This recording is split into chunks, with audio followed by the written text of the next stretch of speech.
Bueno, buenas noches, un nuevo programa 40 minutos de responsabilidad social en la información y en la comunicación. Seguimos trabajando el Objetivo de Desarrollo Sostenible número 16, que es el que habla de paz, justicia e instituciones sólidas, y convocando a instituciones, a referentes, a dirigentes, a personas que nos puedan contar cómo están trabajando todos los temas vinculados a la Agenda 2030. Hoy vamos a hablar de un caso ambiental. En realidad hablo de caso ambiental porque efectivamente es un caso judicial llevado a los estrados para dirimir qué ha pasado con la masacre de los pingüinos magallánicos en Punta Tombo.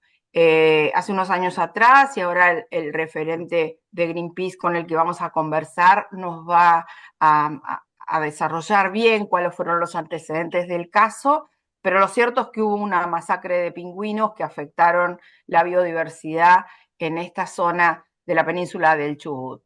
El juicio es reciente, que ha dictado veredicto, están a la espera concreta de la condena y de los antecedentes del fallo, que sin duda van a aportarle valor a todo lo que tiene que ver con evaluaciones de situaciones de crisis ambientales.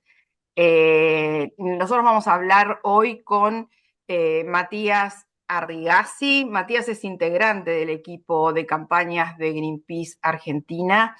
Él es biólogo especialista en conservación de biodiversidad y se ha destacado por su compromiso en la protección de los océanos y la biodiversidad marina. Además, participó en diversas acciones y campañas como la denuncia de prácticas pesqueras destructivas, que también es algo que afecta a nuestro mar argentino en todas las áreas vulnerables del Atlántico Sur. Así que bienvenido, Matías, buenas noches. Gracias por estar hoy en nuestro programa. Buenas noches, Alessandra. Muchas gracias por la invitación.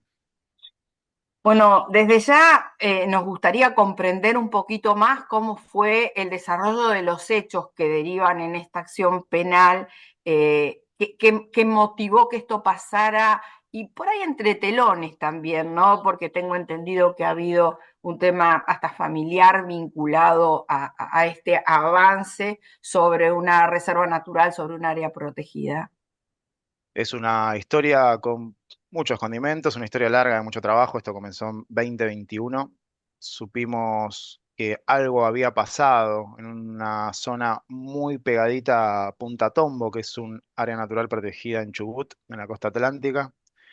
Esto ocurrió entre agosto y diciembre de 2021. Y bueno, cuando pudimos tomar contacto y nos fuimos metiendo en el tema y fuimos conociendo los detalles, nos pusimos en contacto también con los especialistas que estaban trabajando en la zona, nos dimos cuenta de que hablábamos de un crimen ambiental, hablamos también de un ecocidio que no solo afectó a una especie, sino a todo un ecosistema. Lamentable, la verdad, realmente lamentable. Y desde ese día hasta ahora venimos trabajando en ese caso.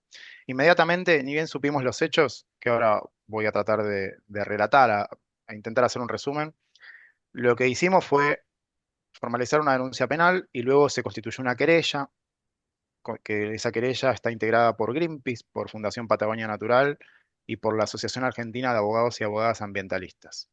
Desde ese momento somos tres organizaciones ambientalistas que venimos trabajando a la par y estamos en días definitivos, estamos como que nosotros siempre hablamos de sentar precedente y estamos en esos días. Estamos en los días clave que pueden ser bisagra y que esperamos que así sean. Ahora vamos a hablar de un veredicto que conocimos hace poquito que creemos que eso sí sienta precedente. ¿Qué pasó en esos campos? Hay una estancia que es colindante al área natural protegida, que es de una familia que se llama La Regina, de varias generaciones, y uno de los propietarios, Ricardo La Regina, decidió llevar adelante una serie de acciones de apertura de caminos y de una instalación de un alambrado electrificado. ¿Cómo hizo esto? Bueno, adquirió una retroexcavadora, la compró y abrió los caminos levantando una capa superficial de casi 40 centímetros de suelo, que eso significó un desmonte y un desastre en lo que es una de las mayores colonias de pingüinos de Magallanes del mundo. Y Los más grave pingüinos, por la época del año, ¿no, Matías? Esto eh, tengo yo internalizado. Era así la es, época que nacían los pichones, para ponerlo así de gráfico. Así es, rapidito los pingüinos de Magallanes son aves migratorias que nadan muchos kilómetros, nadan hasta 3.000 kilómetros y en el mes de agosto, septiembre llegan a nuestras costas para reproducirse. Es el único momento que tienen en el año para garantizar que esa colonia se mantenga estable en número de ejemplares, ¿no? Vienen a reproducirse. Y esto ocurrió entre agosto y diciembre, justo temporada reproductiva. Entonces, ¿qué sucedió? La maquinaria pesada arrasó los nidos, compactó el suelo, levantó la vegetación nativa.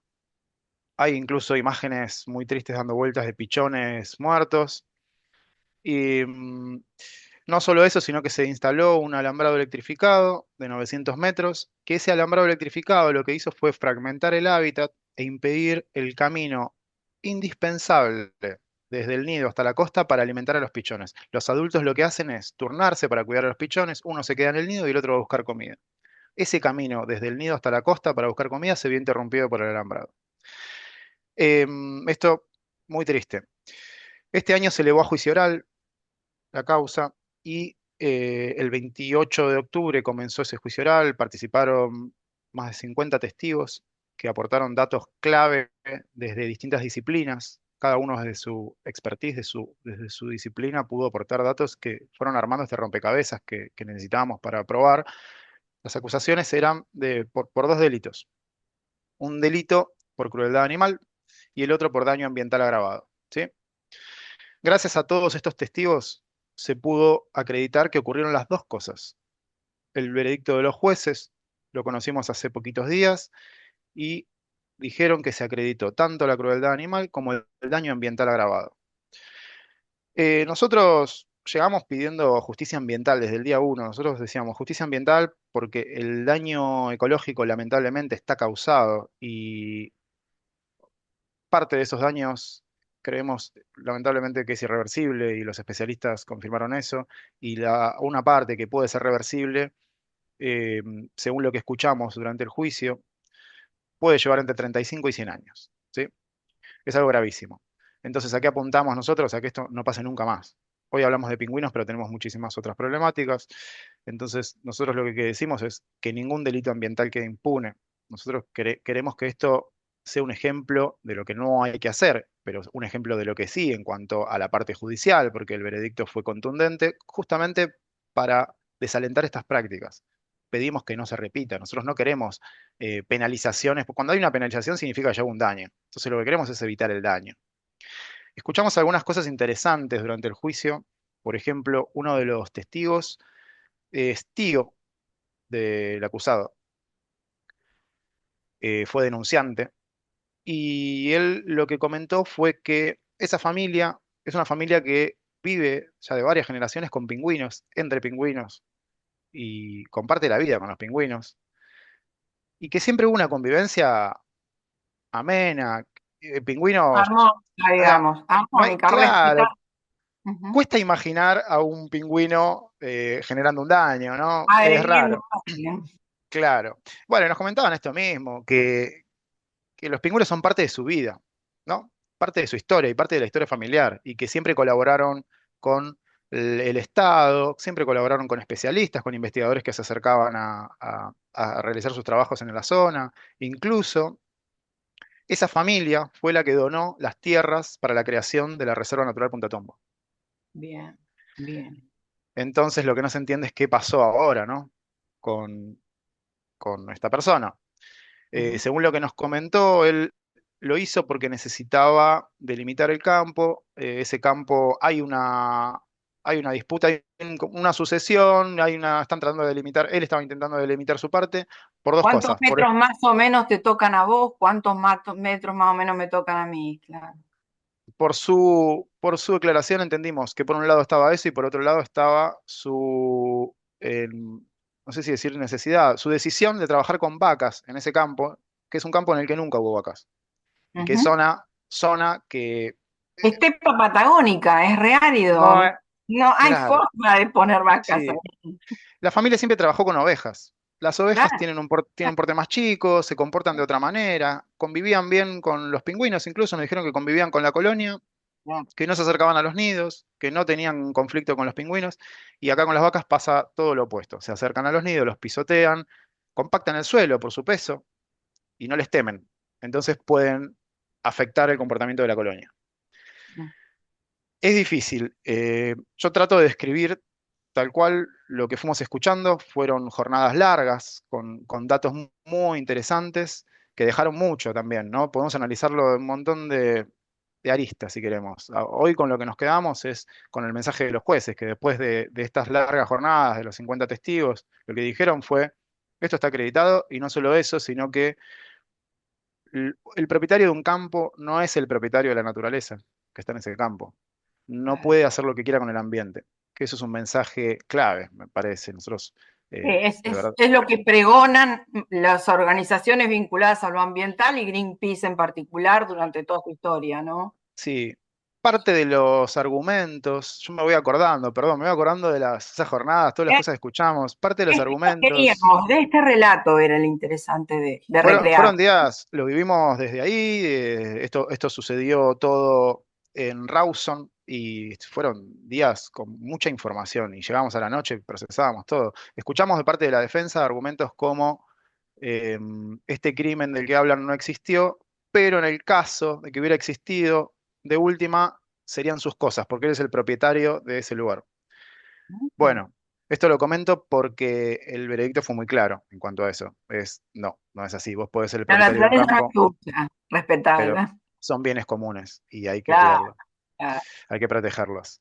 Entonces me parece que es un mensaje que hoy nos da la justicia de Chubut, que sería necesario también federalizarlo porque tenemos muchas problemáticas ambientales a lo largo del país que no deben quedar impunes y necesitamos herramientas también para que eso ocurra. Nosotros también venimos pidiendo hace mucho tiempo que se incorpore al Código Penal un capítulo con una tipificación de delitos ambientales, que también es necesario, ¿no? Porque en este caso nosotros hablamos de un juicio histórico, y es histórico por estas características de los Eso delitos. te quería Sí, preguntar. Además de la ejemplaridad, esta conceptualización de bienes públicos, del ambiente, de la reserva en sí, de la naturaleza en sí, de los pingüinos, en este caso como habitantes de esa zona, y histórico porque además hay posibilidades de interactuar con lo público y generar acciones positivas vinculadas a eso, más allá de conservación, ¿no? Esto de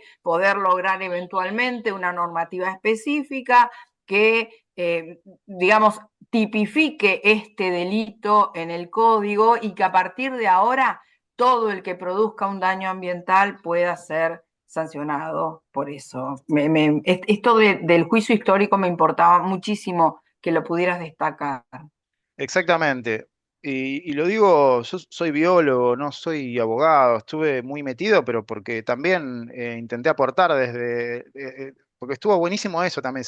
Lo que se hizo fue armar un equipo multidisciplinario en el que fuimos aportando desde distintas áreas para construir los alegatos, para tratar de entender también cuando nos llegaban los informes técnicos, bueno, había que procesar esa información, saber qué había pasado, qué no, cómo leer, por ejemplo, imágenes satelitales, que también hubo especialistas en imágenes satelitales. Eso se abordó especialistas de suelo, se abordó desde muchas disciplinas. Entonces se armó un equipo excelente. A mí como biólogo me cuesta comprender que hoy estemos discutiendo esto en el juicio, digo, ¿no? Desde mi ignorancia en cuanto al derecho y a las cuestiones jurídicas. A mí me costaba entender estar discutiendo de si el pingüino es una cosa o es un bien común. Pero bueno, significa eso, significa que tenemos que avanzar en materia legislativa, que hay algo que está faltando y que tenemos que trabajar para que ocurra, porque no debería estar en discusión, pero está. Entonces, evidentemente, algo falta y hay que trabajar en eso y hacia allá vamos, ¿no? Hoy hablamos de esto de Chubut y aprovecharemos esta situación, que ojalá sea un antes y un después, no solo para la parte legislativa y la parte judicial, sino también para la gente. Esto fue clave, cómo se involucró. Concientización. ¿Cómo se involucró la gente? Yo creo que fue determinante para el resultado, porque eso también hay que decirlo. Delitos ambientales tenemos muchísimos y la relevancia que toma es determinante para el final de esa historia, ¿no? No da lo mismo si la gente se interesa o no se interesa por el tema, si tenemos miles de personas presionando desde afuera, siguiendo la transmisión en vivo como se transmitieron las audiencias, si tenemos mensajes en las redes. Bueno, hablábamos de esto, tanto las organizaciones querellantes, como lo hablamos con, incluso con la fiscal, hablamos con los abogados, todo el mundo sorprendido por la repercusión que tuvo el compromiso de la gente. Y el compromiso de la ciudadanía es el que va a marcar si vamos a poder avanzar efectivamente como queremos o Seguro. no. Estoy convencido de eso. Sobre todo nosotros nos dedicamos a cuidar el ambiente y la participación de la gente es una condición indispensable para que ocurran los cambios que necesitamos. Solos no los vamos a lograr, ninguna ONG va a poder lograr los cambios que necesita solo. Así que eso me parece destacable porque fue un rol fundamental de la gente. Ujú. Esto, Matías, te interrumpo. Esto de, para nosotros, juicio histórico, porque no había ocurrido nunca, porque estos dos hechos que vos marcas claramente han tenido contención en la justicia argentina, y como a nivel mundial ha tenido mucha repercusión este tema también, a nivel mundial, ¿alguna vez hubo un fallo vinculado a crueldad animal y también a daño o devastación ambiental con características similares a estas?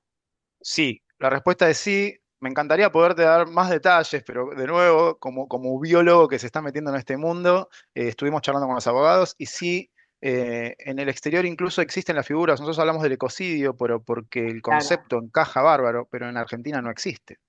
no. En otros países sí. Entonces también tenemos que avanzar en ese sentido. Nosotros estamos conceptualizando lo que venimos viviendo hace mucho tiempo, tratando de justamente em, armar figuras, ¿no? Porque es necesario, porque en otros países ya se está avanzando en materia ambiental, ya no está en discusión si un pingüino es un bien o una cosa, o cualquier animal, cualquier ser vivo, ¿no? Ya son Y sujetos de derechos, claramente. exactamente, exactamente. Y bueno, me parece que ahí sí tenemos que mirar. A veces es bueno mirar, como que a veces miramos para afuera cuando no tenemos que mirar y cuando tenemos que mirar no miramos, ¿no? Hay cosas de las que sí deberíamos aprender. Y bueno, ojalá suceda. Ujú, ujú. Y te hago otra pregunta. ¿Vos creés que en algún momento falló el esquema de conservación de la reserva y que por eso pudo producirse este daño o digamos que de alguna forma alguna distracción facilitó que de golpe entrara un tipo con una topadora a destruir? Porque yo desconozco en la reserva de Punta Tombo qué nivel de custodia o de resguardo existen claramente. Sé que hay muchísimos institutos, muchísimos referentes vinculados al estudio de los pingüinos, pero no conozco si efectivamente en la zona hay algún tipo de contención que permita una alerta temprana, ¿no? Esto es complejo y se habló mucho durante el juicio, se habló mucho también del rol del Estado.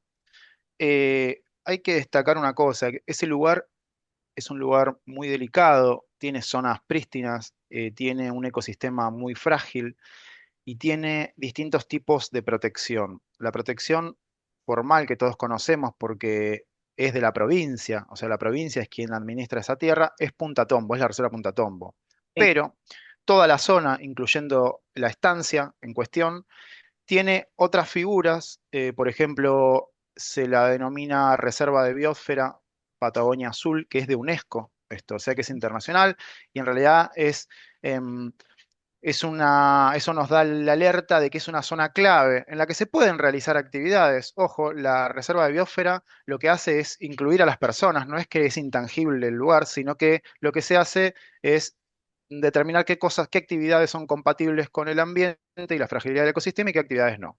Bueno, estas no, nunca se pidió un permiso para abrir estos caminos, por ejemplo. Hubo exfuncionarios que declararon que para este tipo de situaciones siempre se solicitó uno o hasta dos permisos. Bueno, eso no ocurrió, no hubo estudio de impacto ambiental. Entonces empezó a surgir esta pregunta, bueno, pero ¿qué pasó? ¿Falló el control, más allá de que no hayan solicitado los permisos? Y bueno, incluso el propietario lo que dijo fue, yo no sé cuidar esto, necesito ayuda del Estado. Si los pingüinos son tan importantes, háganse cargo ustedes. La frase fue más o menos esta. Entonces ahí, por un lado, habría que revisar si es que falló algo. Hubo algunos mensajes que dieron a entender que cuando se hicieron las denuncias demoraron en ocurrir los allanamientos. Bueno, un montón, pero estos fueron todos alegatos, ¿no? Como en todas declaraciones de los testigos. Yo solo repito lo que dijeron los testigos. Eh, Nos quedan muchas dudas cuanto a esto. Es si realmente falló el control, si realmente necesitamos más presencia, si esas tierras tendrían que estar administradas por el Estado y no por un privado.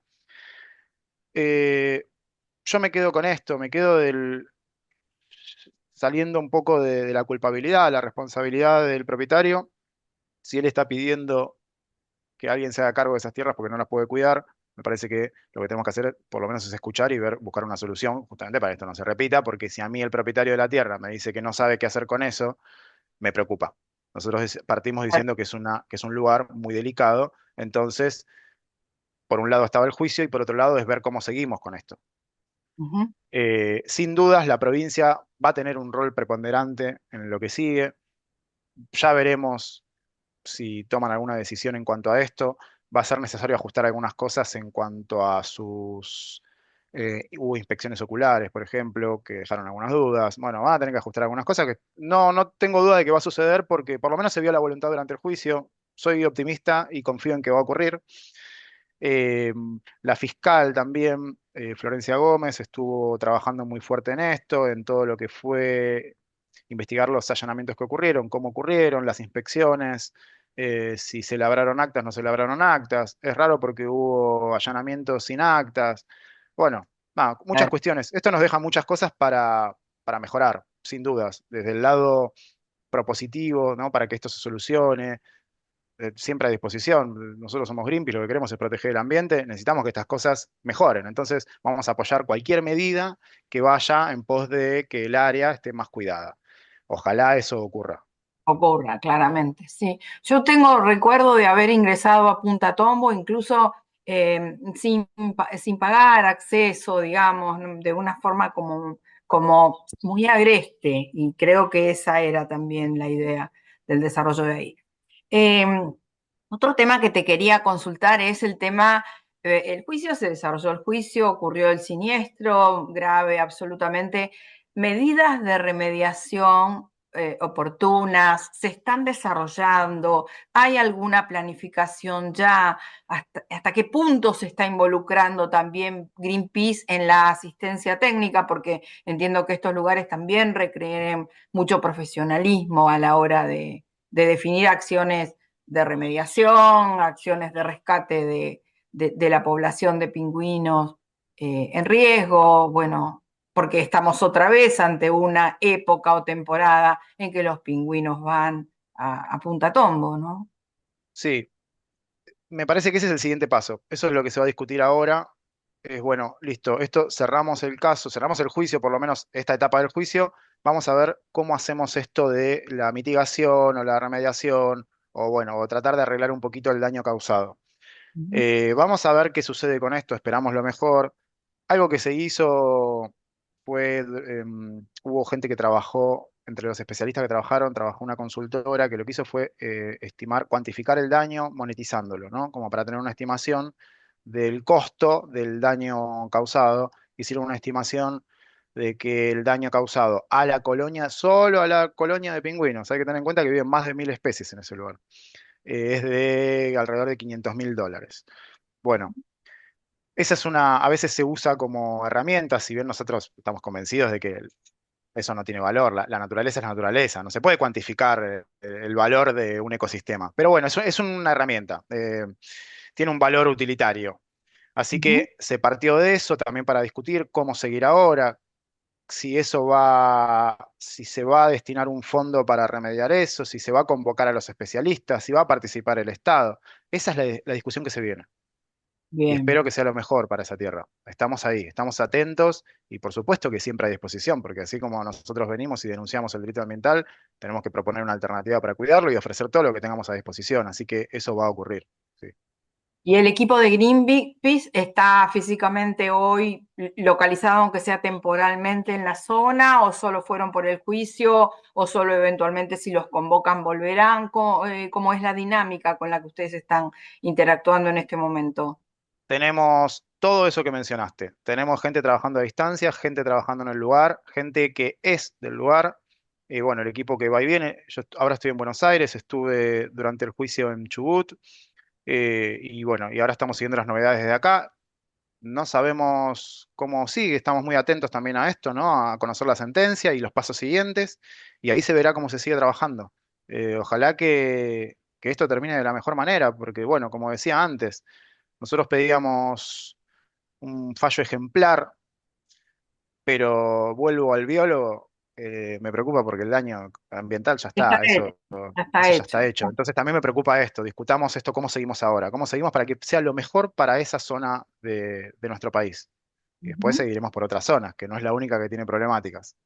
Claro, y se me ocurre también que con la crisis económica que existe, con la falta de recursos concretos a nivel provincial o a nivel país y en cada una de las regiones, habrá que ver también hasta dónde puede hacer algún aporte la UNESCO, ¿no? Porque si hay un sector que es patrimonio de la humanidad y hay que remediarlo y hay que resarcirlo y hay que mitigar futuros daños también y el ya existente, habrá que ver todas las instituciones posibles que puedan hacer efectivo esta urgencia, porque no conozco la dinámica de los pingüinos, pero imagino que si llegaron a una zona hostil eh, a partir de esta masacre, no van a querer volver. Eh, por lo menos conociendo un poco dinámicas de animales en la Patagonia, donde te agreden, no vas. Entonces sería muy triste que ocurra una migración de estos pingüinos donde Punta Tombo era su casa. Bueno, lamentablemente hablamos de una colonia que ya estaba en retroceso. Los últimos años vino bajando su número. Se está estudiando, hay especialistas que trabajan en la zona, trabajan hace muchos años y seguiremos viendo también, por un lado, las consecuencias de esto y por otro lado, el seguimiento de la colonia por su vida y todas sus amenazas. Nosotros cuando decimos que tienen otras amenazas, no es que el pingüino esté exento, esto le pasa a todos los animales y los pingüinos también. Tenemos muchísimas amenazas porque lamentablemente tenemos muchas problemáticas ambientales y todas están vinculadas con actividades del ser humano. Por ejemplo, los pingüinos a veces se ven afectados por la sobrepesca, porque la sobrepesca lo que hace es sacarles el alimento, entonces terminan compitiendo con la pesca. A veces terminan trasladándose por disponibilidad de alimento, que a veces el alimento se lo podemos sacar nosotros. Hay pesca incidental, a veces se genera una pesca de pingüinos que es involuntaria porque no se quiere pescar pingüinos, pero se los pesca, y eso también los Claro, afecta. pasartes Los- de pesca, sí, generalmente tiran un trasmayo y lo que salga sale y están nadando ellos. Exactamente. También dijimos que los pingüinos son migratorios y muchas veces ocurren cosas en su ruta migratoria. Ahora tenemos un gran ejemplo afectando rutas migratorias, que es la exploración offshore. La exploración offshore, que se hace lo que se llama la exploración sísmica, mediante la emisión de ondas sonoras muy potentes, se trata de averiguar si en el fondo hay hidrocarburos. Ujú, Emitiendo esas ondas sonoras, es un bombardeo que se hace, un bombardeo con ondas sonoras, se afecta a la ruta migratoria. Se afecta a muchos animales y seres vivos que viven ahí y también a los que están de paso. Uno de ellos puede ser el pingüino y tenemos otro gran ejemplo emblemático que es la ballena franca austral. Que ujú. la ballena franca austral, como si fuera poco, se orienta con ondas sonoras. O sea que esto lo que puede causar es un desastre, Lo porque las puede orienta, desorientar, ahora las puede es lastimar. claro. Sí, Ujú, es el sentido que tienen justamente para orientarse. Y nosotros estamos bombardeando con ondas sonoras cuando es su herramienta, es su brújula. Entonces ujú, tenemos muchas cosas que atender.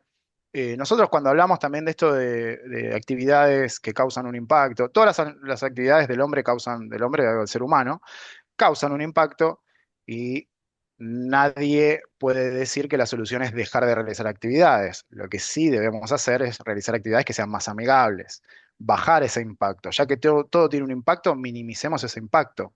Trabajemos para que nuestras actividades sean más amigables con el ambiente. Esto lo podemos hacer por amor a la naturaleza o también por instinto de supervivencia deberíamos hacerlo, porque sin ambiente no hay vida. No, no ujú, solo no hay actividades en el futuro, sí, no solo se nos terminan los recursos, sino que se nos termina la vida.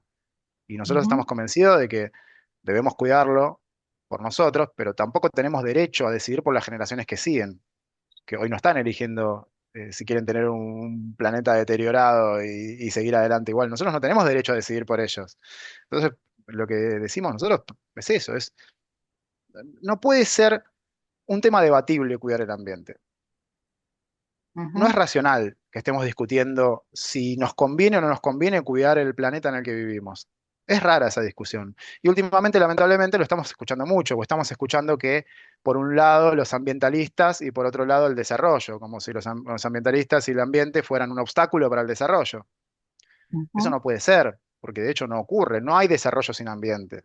Lo que decimos es eso, es no dejemos de hacer, hagamos mejor, ujú, ujú. trabajemos para que eso ocurra. Falta voluntad también, muchas veces.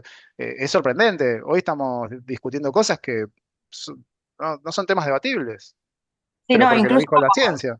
claro, e incluso quizás la temática ambiental está incorporada como tangencialmente a algunas decisiones de gobierno también, ¿no? Por eso el tema Ley Yolanda, lo que se está haciendo para incorporar la temática ambiental, por lo menos como decisión en nuestro país, para poder informar mejor sobre hasta dónde hay que trabajar las decisiones y trabajar los impactos, como bien decís, que es un tema netamente de responsabilidad social, ¿no? Cambiar impactos negativos por impactos positivos, siempre buscando la mejor forma. Yo, Matías, para terminar, hablamos de la ejemplaridad de la sentencia judicial, hablamos también de aprendizajes a partir de estos conceptos que van quedando como más fijos, más allá de la cercanía a lo delictual. Pero contame en el marco de aprendizaje, más allá de la repercusión mediática que ha tenido, sobre todo en esa zona, si están apuntalando o acompañando la profundización del aprendizaje que día a día Greenpeace hace, como para poder también convocar a la mirada de lo que queda pendiente, independientemente de que haya algún fallo condenatorio pecuniariamente a los responsables, cómo la comunidad podría organizarse también para aportarle valor a lo que viene para mejorar el entorno de los pingüinos. Bueno, hay algo interesante. Las comunidades locales que están, por supuesto, siguiendo el tema de cerca, lo que nos transmiten es que es una provincia con un historial bastante amplio de problemáticas ambientales, no solo de los pingüinos, hablamos de las costas, de actividades en los océanos, pero también hablamos de otras cuestiones, pues estaban muy preocupados por la minería, por otros problemas ambientales. Es una provincia muy amplia que va desde la cordillera hasta la costa, o sea que tiene ecosistemas muy diversos, tiene realidades muy diversas en las comunidades locales y tiene problemáticas muy diversas, lógicamente. Esto creemos que es una esperanza en cuanto a la justicia para lo que sigue en la provincia, sobre todo, porque la justicia de Chubut habló, entonces, ¿cómo no esperanzarse si uno vive en Chubut para lo que sigue? Y me parece que lo que sí es irreversible es esto de involucrarse, ¿no? Y entender qué importante que es involucrarse y cuáles son los resultados que se pueden conseguir cuando la gente se organiza y se involucra y pide y reclama, exige. Eso me parece que es irreversible y es esperanzador y por lo que estuvimos viendo en Chubut, notamos mucha decisión en la gente. Hay muchas también, es cierto que también hay muchas organizaciones trabajando, muchas comunidades que tienen muy claro lo que piden. Lo único que piden muchas veces es ser escuchados, ¿no? Es que no es que tengan dudas de lo que se necesita, sino que lo que necesitan es que se las escuche. Así que en cuanto a Chubut, volví con un optimismo enorme y, pero a la vez volví con esa preocupación de salir de Chubut y tratar de lograr lo mismo en el resto del país, y hacia allá vamos. Sí, me parece importantísimo en este momento que justamente la gente observe lo que está pasando, porque estos días hablamos con medios hasta del NOAA, que no vieron un pingüino probablemente, y no tienen pingüinos, lógicamente, pero que entienden esto. Acá pasó algo que es histórico de verdad. Pasó algo histórico con los jueces, pero también pasó algo histórico con la gente. Y esa es la mejor manera de entenderlo. Es qué podemos lograr si nos organizamos, si nos informamos, ¿no? Si exigimos, si pedimos los cambios y los acompañamos también, ¿no?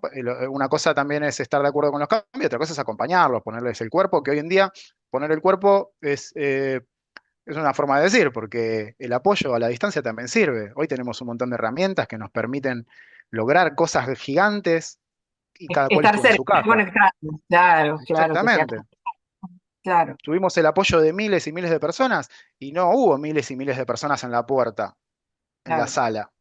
Y eso es Ujú. importante, entonces tengámoslo en cuenta y sobre todo cuando hablamos de cuidado del ambiente, ¿no? Acá ya sea las denuncias de, mira, esto está pasando en mi casa, o esto vi esto, o esta fábrica esto, que nos está llegando permanentemente, son pequeñas cositas que van construyendo cosas. Es como una bola de nieve. Cuando Ay, uno hoy tiene un montón de herramientas para juntar pruebas, ya sea una foto, una imagen, una información, las redes, acercarse a las organizaciones. Nosotros tenemos las redes abiertas y nos llegan todo el tiempo inquietudes, preguntas. También nos exigen a nosotros. Che, escuché esto, ¿es verdad que ustedes? Y ahí eso está bueno porque tenemos que responder y nos debemos a la gente. Y hoy hablo de Greenpeace porque yo soy parte del equipo de Greenpeace, pero pasa lo mismo con un montón de otras organizaciones. Así que se invita a la gente, nosotros invitamos siempre a la gente a que se involucre, que participe activamente, que siga las redes, que se meta en la página de Greenpeace o de la organización que quiera. Hoy hablamos de ambiente y ojalá se acerquen al ambiente. Esto se ujú. puede hablar en un montón de aspectos. Muchísimas gracias, Matías. La verdad, enormes gracias por haber estado hoy en nuestro programa. Muy clara tu exposición y ojalá que esto se solucione pronto y vamos a estar atentos a las condenas y al cómo sigue el día después el tema de Punta Tombo. Un abrazo fuerte. Agradezco muchísimo el espacio, me encantó la charla y siempre a disposición para lo que necesiten. Un abrazo. Gracias. Este año fórmate en responsabilidad social. Hoy el conocimiento solo no alcanza. En EduForce te ayudamos a comprender la realidad y te damos las herramientas para llevar la responsabilidad social al interior de tu organización. Desde un proyecto hasta una estrategia integral, te enseñamos a diseñarlos, ejecutarlos, a medir y comunicar los resultados. En nuestra plataforma digital puedes encontrar textos, vídeos y participar de clases en tiempo real con el profesor y otros alumnos. Lo haces a tu ritmo, desde la comodidad de tu casa. Llevamos más de 16 años formando nuevas generaciones de líderes comprometidos con el desarrollo sostenible, y ahora también en perspectiva de género. Ingresá en eduforce.com.